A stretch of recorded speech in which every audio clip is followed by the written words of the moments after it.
Hey guys, today I'm going to show you how to lower your back seats in this 2012 Volkswagen Jetta.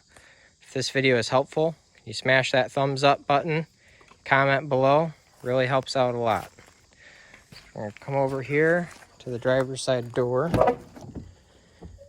and pop your trunk. Come back here to the back, open your trunk. And there's these levers right here.